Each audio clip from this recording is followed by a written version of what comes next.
Hey now, and welcome to the City Off Campus podcast with your two favorite hosts, Sammy Summerfeld and Jack McFarland. Today's guest is sports anchor at ESPN, Kevin Negandhi. How's everything with you? Good to talk to you guys. Glad to be a part of this.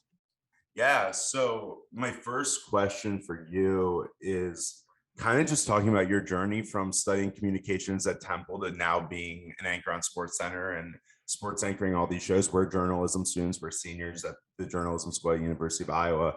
So I'm just kind of curious about how did you get from where you were at studying communications to ending up at ESPN? So I originally went to Syracuse and thought that I needed to follow track the way, the great Dick Stockton and Mike Tirico and Bob Costas went through. And, I wanted to become the next Bob Costas. I realized in one semester that the school wasn't going to make me. It was what I was going to do at the school. I was not a fan of the weather there. I looked around. I wasn't going to get a lot of early opportunity because to me, the most important thing in college, if you're in broadcasting, communications, journalism is experience. That's what's going to get you the next job or the next relationship you're going to build. And I wasn't going to get that early on at Syracuse. So I transferred. I'm a local area Philly kid. I grew up in the suburbs and I transferred to Temple. It was the best decision of my career because there was opportunity there. By the time I was 19, I was in the Phillies broadcast booth with Harry Callis and Whitey Ashburn, two Hall of Famers, two legends. I was, at 21 interviewing Allen Iverson, his rookie season. I was at the crossover game with Jordan. I was in that market for doing internships, working, calling play-by-play at Temple for 3 years. I was doing stuff with the TV station. I had, again, 5 internships, which were building relationships. I was writing for the college newspaper as a senior editor. So for me, it was just opportunities, right? And that led to one thing, which led to another thing. And then that got me my first job in Market 4 at a high school sports show on Fox right before the Eagles pregame. That got me a very good tape. Now, people your age now call it like a reel on YouTube. For us, it was a VHS tape. And it got me the ability to be in studio, do a variety of things, look presentable when it came to applying to jobs. And my first job was actually not far from you guys.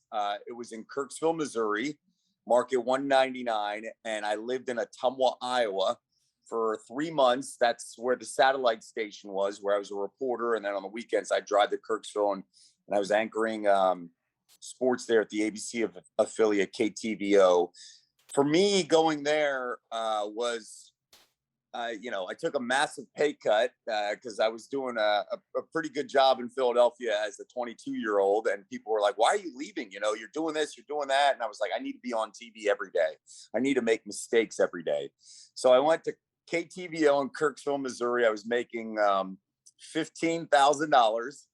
And I was on the air every day, just learning how to shoot, learning how to do interviews, learning how to put together packages, learning how to put together a sports cast. It was great.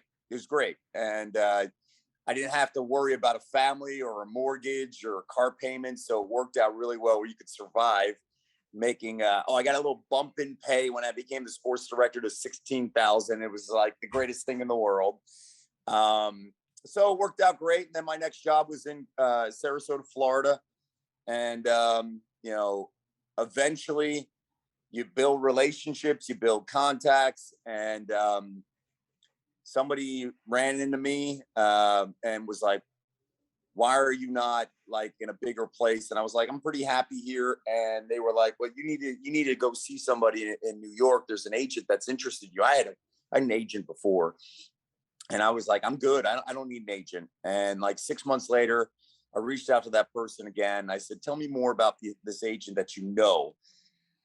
She was great. She told me more about him. I reached out to the agent at the time. I just said, hey, what do we got to lose? Handshake agreement. And he's like, yeah, handshake agreement. We're on the phone.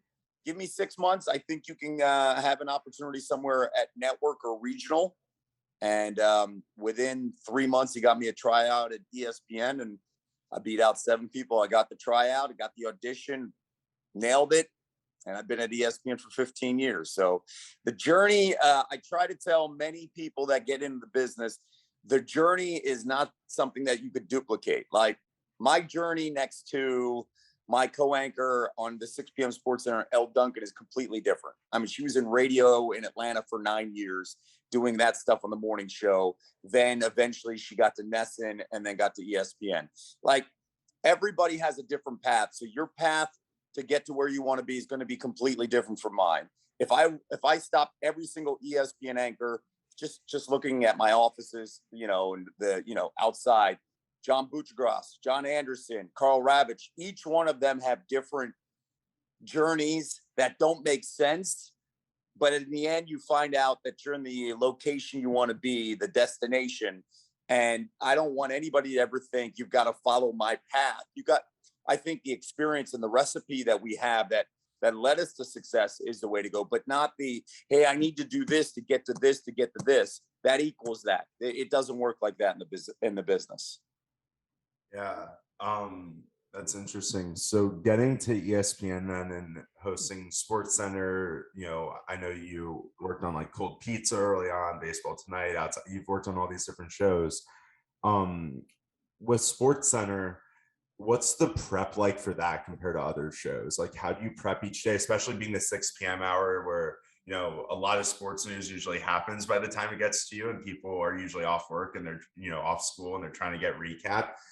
So can you kind of talk about the prep time and what goes into building the 6 p.m. hour SportsCenter? It's a great question. SportsCenter is a completely different hat from any of the other shows. Like for example, I'm on ABC on Saturdays doing college football. So I'm not thinking about the US Open in tennis or the Ryder Cup coming up in golf. On SportsCenter, I've got to wear multiple hats, be completely in tune with everything, because and the strengths would be the NFL, the passions, that I have, baseball, college football, the NBA, college basketball. I can already tell you those are going to be my strengths, but I've got to know enough about, hey, what's going on right now in tennis? What's going on right now in golf? I've got to keep up to date with all of these other sports, in NASCAR and the Olympics. And so you're always challenged in that light. And the NHL, you're always challenged in that light where you're keeping up to date with stuff. That's it. Like just keeping up to date. Now, the prep work is we have a noon meeting. The producer's on the call with everybody on the show, coordinating producer, director, the talent that's on the air, the segment producers, and we're just talking about, hey, what do we want to talk about today? What are the hot button topics? And it's just a brainstorming for 30 minutes, and then you come in by like 2:00. The producer has the entire rundown built. You start writing at 3, but you're also fully aware by 5:00 you're doing early tapings. Hey, Schefter, can you do Schefter at 5:30? Can you do Dan Orlovsky at 5:15? Keyshawn's available at 5:00. We got Greg McElroy at 5:05. So you're working that schedule every single day while still keeping up to date. And then you'll have breaking news potentially drop at 5:50. And that happens every single day. And you got to be on your toes. You've got to be aware of what's going on right now in the pennant races. I've got to fully understand the wild card dynamic in the AL, the NL, the MVP race, what recently happened over the weekend. At the same time, let's take a look at week 2 storylines in the NFL and what happened in week 3 in college football. Let's get ready for the Ryder Cup. We just got off the US Open. Like all of that stuff is happening, and you've got to be mentally prepared. You have to have context. You've got researchers you can lean on. But here's the thing. You can fool somebody to a certain point, but eventually you'll get exposed when it comes to breaking news or things you've got to handle right then and right now. So I always tell people, don't just think that you're walking in. Like today's my day off. I'm still going to be in tune with what other shows are doing, what's leading, what's the storylines. I can't just turn it off. Now, it's healthy to turn it off sometimes, but at the same time, it's also healthy to, hey, let me just check in on what's going on right now. Nothing wrong with that. How have you seen SportsCenter since you were younger and you engage with that content. How have you seen it change from then to now when you are now behind the scenes kind of working on all of it? Well, access, right? I'm pulling up my phone, and people can have highlights immediately on their phone at any time. I think the difference with SportsCenter nowadays is that you're no longer presenting, hey, it's the first time you're seeing it, but you're saying, hey, here's the context of why this happened. Here's the explanation behind the scenes. Here's the buildup to this event happening. You don't get that on the phone. On the phone, you'll get like a highlight, and you'll get, oh wow, look at that play. For me, it's, hey, here's the buildup to that play. Here's why that was called. And then here's the fallout afterwards. And I think that's where SportsCenter can provide that nuance. We have the ability to have very layered conversations to a certain extent, also give you the reaction. But, the SportsCenter I grew up with, and that was in the late 80s, mid 90s, and the Dan and Keith shows and the Eisen and Stuart Scott's and and Boomer and Chris Berman and Bob Lee and Robin Roberts. Those shows, you're like, I can't wait to watch this because it's the first time I'm seeing, the Padres Cardinals game, and oh no, there's a fight. Like by that time, it's on SportsCenter. Everybody's broken down and consumed all the information on what happened in the dugout. So, I think SportsCenter has just changed the philosophy of we react, we also explain, we also get build up and get you ready for the next type of topical conversation. And when you got your first initial start at ESPN, did you have a vision of what you wanted SportsCenter to eventually kind of turn into, or did you just kind of wanted to keep it constant and what it had been for the network at that point? Well, listen, I've been very lucky to work a variety of different SportsCenter. So the SportsCenter in name is a little bit different in time slot, right? So when I first got to ESPN, I was grateful that I was not on SportsCenter. I think in the mid 2000s, ESPN News was an outstanding minor league system for many anchors to kind of build and understand. Hey, when you're on SportsCenter, it's a big deal. So we were on 2 to 3 hours on ESPN News, constantly reacting. And so I was on that for a year, and then it allowed me to do a variety of different other shows and handle breaking news. And then when I got the call on a sick day to jump in to do SportsCenter, I was more than prepared.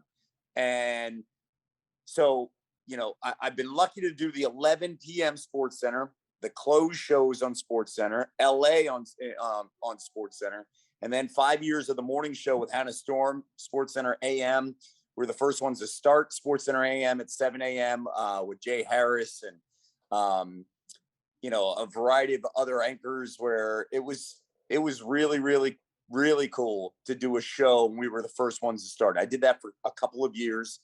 And then to go to the 6 p.m. So you're wearing multiple hats and different mindsets on what exactly that show is for that audience. So the 11 p.m. is, these are the highlights. These are the big stories. The morning show is, this is what happened. Here's the reaction. Let's talk about it. The 6 p is, hey, we've consumed all day. Here's an update on injuries. Here's a pregame show. And at the same time, here are the top stories. So it is a different mindset for each and every type of SportsCenter and time slot. So it can work. My vision on SportsCenter was just have fun, make sure I'm myself, make sure I'm transparent, make sure that my passion and energy doesn't change, and make sure I'm myself. I'm not trying to be like somebody else. And I'm proud that comes out, that what you see is what you get. You're not going to get somebody who's trying to give you a catchphrase or who's trying to, follow the SportsCenter mold. No, I'd rather just be, here's Kevin Negandhi, a fan that loves it as much as you do, and let's just do this together and have fun. I read somewhere that you met President Obama and he told you that he watched you every morning on TV. What was it like having the President of the United States say he watched you on TV every morning? Because I'm sure you expect, notable figures to watch SportsCenter who are sports fans, but to have the president watch you, what was that kind of like, and what was that interaction like? That's crazy. It's one of those moments you're like, what is going on? Some context. I was invited to the White House along with 8 other people at ESPN because we are part of the Special Olympics And the broadcast rights as owners, we do the World Games, the Summer Games, the USA Games, which is amazing because we get to put these athletes on a pedestal and explain their stories. And I think, what's incredible about the whole experience is that all they want, the Special Olympic athletes, is a chance to be included in events and to be able to compete, build confidence in who they are. And then you get the chance to showcase that on network TV, and they're suddenly a household name that week, which is great. So the President Obama was highlighting those families and those athletes. And so about 200 people were at this dinner. Celebrities, but many of them that were part of it were the athletes and the families that were being honored. So, we had this dinner, but right before the dinner, you have the chance to meet the president, and the Secret Service is making sure, hey, no cameras. We have our professional camera. Put your phones away. You're going to go down. It takes 2 seconds. Introduce yourself to the president, the first lady, then move on. So you're waiting and you're trying to figure out, all right, how am I going to do this? Because there's no formality. There's no book that says, hey, this is how you greet the president. So eventually my turn comes. I stick out my hand. I say, Mr. President, it's a pleasure meeting you. My name is, and he stops and he goes, whoa, Kevin, we watch you every morning. And then he looks over to the first lady, Michelle, don't we watch Kevin every morning? And at this point, my jaw is on the floor. And the first lady goes, oh gosh, yeah, we always have you on, Kevin. And he could have been just saying that. I'm fully aware of it, and I walk out of there and it's just an incredible moment. And I'm with a couple of ESPN executives and they're like, yeah, man, I wish I was the guy that the president wakes up to. And we had a lot of fun with it, but it just gives you some perspective that too often you put your head down, you work every day, you're not even aware of who's watching and how that changes things. Then later on, I actually had an in-depth conversation with the president that night, and I joked around with him, and I was like, hey, well, when this is over, we could always have a spot for you on SportsCenter, and come on down anytime. And he's like, Kevin, are you kidding me? When this is over, and I'm looking for a job, I'm coming to take your job. And it was a great, he was just mad cool about it. It was a great moment, and he handled everything really well. I actually talked to somebody that was part of his crew. When I say crew, the guys behind the scenes that are always with the president.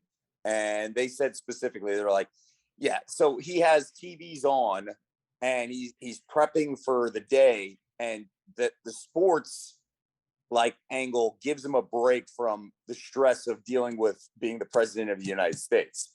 And it always helped him just to get his mind off things, look up, catch a few highlights, come back down and get back to business. And I always thought that that's the whole reason why we got into this. That's the whole reason we want to provide a distraction. We want to be entertaining. We want to have fun. And if I could provide that to the most powerful person in the world for a few minutes daily during my job during SportsCenter AM, how lucky is that?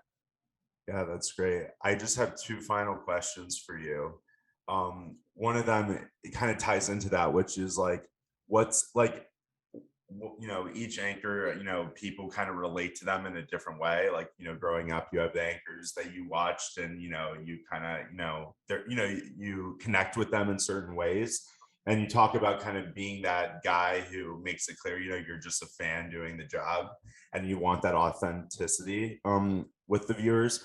How do you kind of work to build that up and build kind of that relationship on screen with the audience? And then this just is kind of a fun question too, but it's also, I know you've hosted the National Spelling Bee, and I was kind of curious to ask about that experience, because I feel like that's such a different experience than a lot of the other things you get to have your hands in.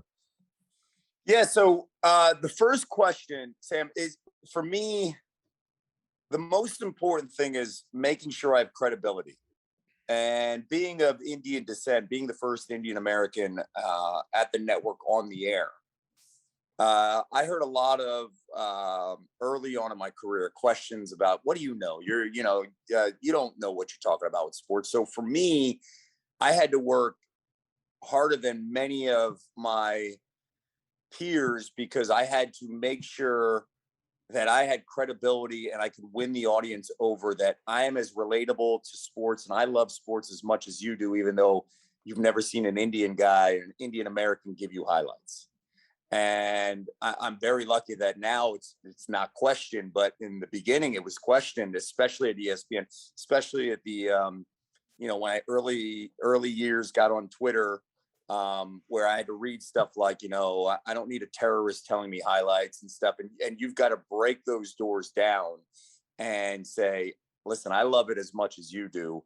And I'm going to make sure that there are no holes in this argument, that I deserve to be here. So I had to work super hard on making sure that people never doubted me, that when I was delivering a highlight, I was going to deliver it with passion, but information. So you had no room to criticize. And I put a lot of pressure on myself to make sure that I built that trust with the audience. I wasn't given like the benefit of the doubt, like many of my peers are immediately, So it takes time, and it takes a lot of head down, outwork everybody, always be available, always be on a show, always be relatable. And I'm pretty proud of the fact that that's no longer in question. And then, after I was hired, I put a maybe undue amount of pressure to say, I've got to make this right and succeed, because who knows if they're going to hire another Indian American or anybody that looks like me. Because if I fail, I could fail for a lot of people that have the dream to do this that look like me. I was pretty proud that after, I was hired, within a couple years, Anish Shroff was hired, Adnan Berg, Zubin Mehenti, Nabil Kareem, like people that looked like me, grew in the industry at ESPN because they were good. Adam Amin, not because of skin color or, hey, we need somebody. It was because, no, we need somebody that's good. And all those guys have built amazing careers because they're just great at their job and they outwork everybody. And that's the only thing we know. As it relates to the spelling bee, listen, I'll be the first one to tell you that I would watch the spelling bee from a different point of view, because it's dominated by Indian Americans. And so we would call it the Indian Super Bowl, and because it's that one night on ESPN where we can dominate, where It's just like, oh my gosh, like we have a dynasty and we're rolling through things. But for me, I related to many of the kids because of, you don't want to disappoint your parents. And I related to it because my father was always like, education is the key. My mother, education is the key. It opens the door to literally everything. You will outwork everybody studying. And I see the kids go through that. And what I tell people now about the spelling bee specifically is that it is an event that we cover like a sporting event, because if you look at child prodigies in sports, like a Tiger Woods, like a Serena Williams, many of these kids are playing these sports day in and day out, practicing every day. They're around professionals and teachers every day. That's what these spellers are doing the same way. They are practicing every day. They're putting in the extra time, and they're with professionals and coaches to get them better to this moment. So it's very relatable with the work you put in, and then you see the competition. You're not competing against another speller, you're competing against the dictionary. And many of these kids, like a Tiger Woods, you're not competing against another golfer, you're competing against the course. And I wanted to make sure the audience was aware of that these kids are all relatable to the kids that you see every day that are phenoms in sports that usually are standard stuff. Oh, he's the next baseball genius like Bryce Harper. He's the next basketball savant like LeBron James. Many of these young kids are the next bright scholar who's going to maybe discover how he can get to Mars and stay there. And I love to actually be able to be in that position where we can talk about that, talk about their stories, and add a fuel of context into this little fire melting pot of a storyline. And we work with a great group that understands that and shares those stories. So to me, I'm lucky to be a part of it and add some context to it. So this is going to be the final question. We really appreciate you for taking the time. We know you're a big Philadelphia sports fan. how do you feel personally about where the Eagles are going with Nick Sirianni and Jalen Hurts? I mean, I feel like that's a big discussion, and there isn't a whole lot of belief in it that it will work. But what do you feel? I like it. I listen. I went into this season with no expectations because no one had any idea how Nick Sirianni was going to coach because we have no background resume, right? And when I say that, I'm saying, how are you going to handle tight games, close moments, 2-minute warning? What are you going to do in those moments? The only thing I ask from Nick Sirianni and this offense and the Eagles is give Jalen Hurts an entire season before we make a decision. He deserves that. Give Jalen Hurts the ability to grow, make adjustments in September to see what happens in December before we make a decision on, hey, is he a quarterback for the future? And right now, I like it. I thought week 1 was great. I came in with no expectations. Week 2, they could learn a heck of a lot, especially when you're first and goal after that 91-yard hookup to Quez Watkins and you can't score points. That's where you learn from this situation. That's where Nick learns from his play calling. So I feel pretty good, but I'm going into the season with no expectations. I don't think this is a playoff team. If they win 8-9 games, it's because their offensive line stayed healthy.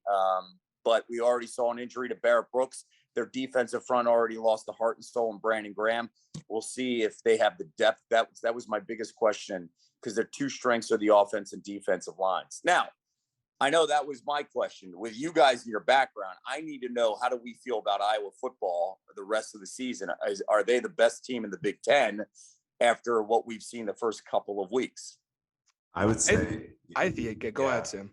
I would say, yeah. I mean, our defense is probably the most unified defense we've had. Like, I think one of my biggest question marks was we didn't have that big star name on our defense going into this year that like normally kind of carries us a little bit, like a Josie Jewell, AJ Epinesa, something like that.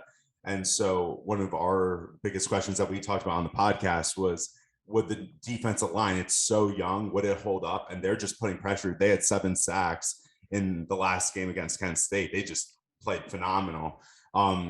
I think our biggest question mark now is just, can our offense stay consistent and can our quarterback manage the game? Because I was at the game Saturday and he was struggling to hit the short throws, the consistent short throws that make Iowa football. Mm-hmm. So that's kind of our biggest question mark right now. But I think we'll be able to kind of clean that up as he continues to just play more games. So right now, I think we are. I just think our defense is just way better than every other defense in the Big Ten.